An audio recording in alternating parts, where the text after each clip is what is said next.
नमस्कार दोस्तों, आज मैं सुनाने जा रही हूँ आपको एक नई कहानी, यादगार पल।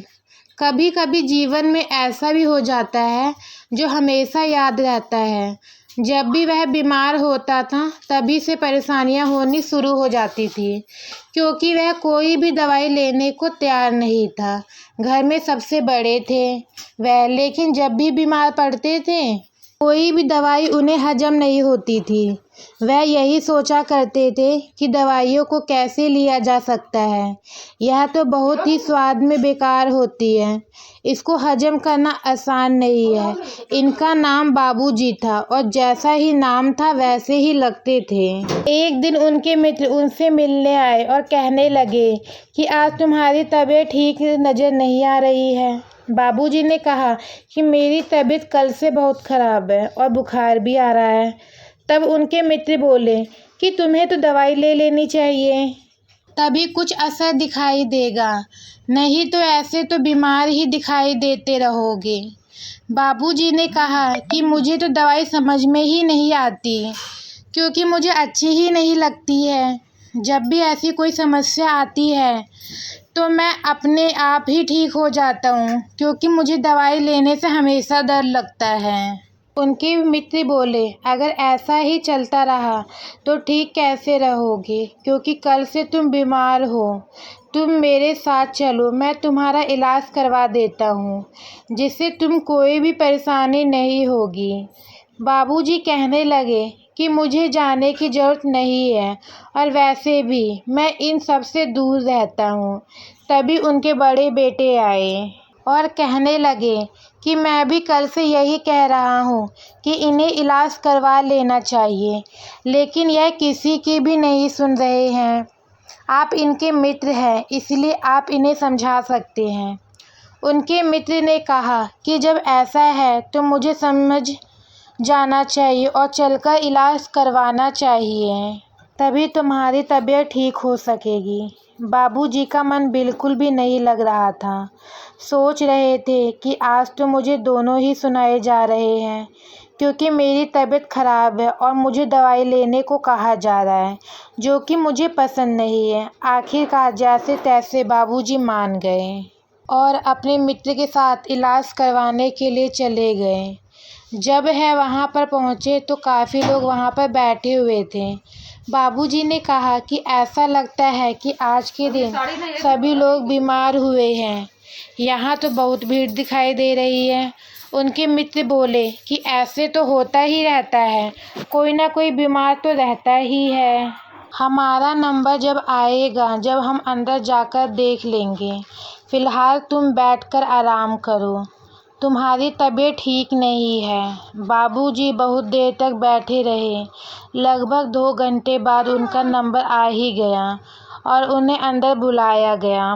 बाबूजी और उनके मित्र दोनों ही अंदर चले गए और डॉक्टर ने पूछा कि तुम्हारी तबीयत कैसी है और क्या हाल चाल है। बाबूजी ने कहा कि कल से मुझे बुखार आ रहा है, लेकिन इस बात का ध्यान रखना कि मुझे जो भी दवाई दोगे वह बहुत ही मीठी होनी चाहिए।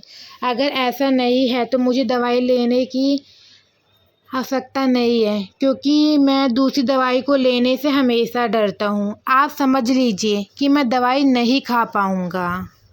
डॉक्टर ने कहा कि देखो, दवाई मीठी नहीं हो सकती, लेकिन अगर आप दवाई नहीं खाना चाहते हैं तो मैं इसका एक तरीका जानता हूँ, जिससे आपको दवाई नहीं खानी पड़ेगी। जब यह बाबूजी ने सुना तो वह बहुत खुश हो गए। बाबूजी ने पूछा कि कौन सा तरीका है जिससे मुझे दवाई नहीं लेनी पड़ेगी। तभी डॉक्टर ने कहा है कि आपको एक इंजेक्शन लगा देता हूँ, जिससे आपको दवाई लेने की ज़रूरत नहीं पड़ेगी। जब बाबूजी ने यह सुना तो वह खड़े हो गए और कहने लगे कि मुझे इलाज करवाने की ज़रूरत नहीं है, मैं ऐसा करता हूँ घर चला जाता हूँ, मुझे कोई भी दवाई नहीं चाहिए और ना ही इंजेक्शन लगवाना है। तभी बाबूजी के मित्र खड़े हुए और कहा, बैठ जाइए, आपको इलाज तो करवाना होगा, नहीं तो ऐसे ही बीमार दिखाई दोगे। डॉक्टर साहब भी कहने लगे कि ठीक है, मैं कोई और रास्ता खोजता हूँ। उसके बाद बाबूजी आराम से बैठ रहे हो और देखने लगे कि डॉक्टर साहब क्या कर रहे हैं। डॉक्टर साहब ने कहा कि मैं अभी 1 मिनट में आता हूँ, तब तक तुम यहीं पर बैठे रहो, मैं तुम्हारी दवाई लेकर आता हूँ। डॉक्टर ने उनके मित्र को भी अंदर बुला लिया और कुछ बात की है और उसके बाद दोनों ही साथ में बाहर आए और उनके मित्र कहने लगे कि तुम ही अपना हाथ दिखाना होगा और उसके बाद हाथ दिखाने के बाद तुम्हारी तबीयत आराम से ठीक हो जाएगी। बाबूजी समझ में नहीं आ रहा था। जब उनके मित्र बोल रहे थे कि हाथ दिखाना है तो बाबूजी अपना हाथ दिखाने लगे और उनके मित्र ने उनका हाथ पकड़ लिया। उसके बाद डॉक्टर ने इंजेक्शन लगा दिया है, जिसके बारे में बाबूजी को बिल्कुल भी पता नहीं था क्योंकि वह दूसरी ओर देख रहे थे। उसके बाद जब बाबूजी ने देखा कि डॉक्टर के हाथ में इंजेक्शन है, तभी समझ गए कि वह लगाने वाले हैं और वह उठ खड़े हुए। तब उनके मित्र बोले कि अब इसकी ज़रूरत नहीं है, तुम्हें इंजेक्शन लगा दिया गया है।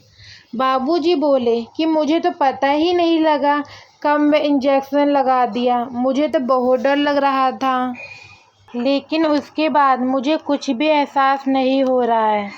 इस तरह बाबूजी अपने मित्र के साथ घर पहुंच गए और घर पर लोगों ने पूछा कि यह आज आप दवाई लेकर आए हैं या ऐसे ही आ गए हैं। उसके बाद उनके मित्र कहने लगे कि आज इंजेक्शन लगवा कर आ रहे हैं।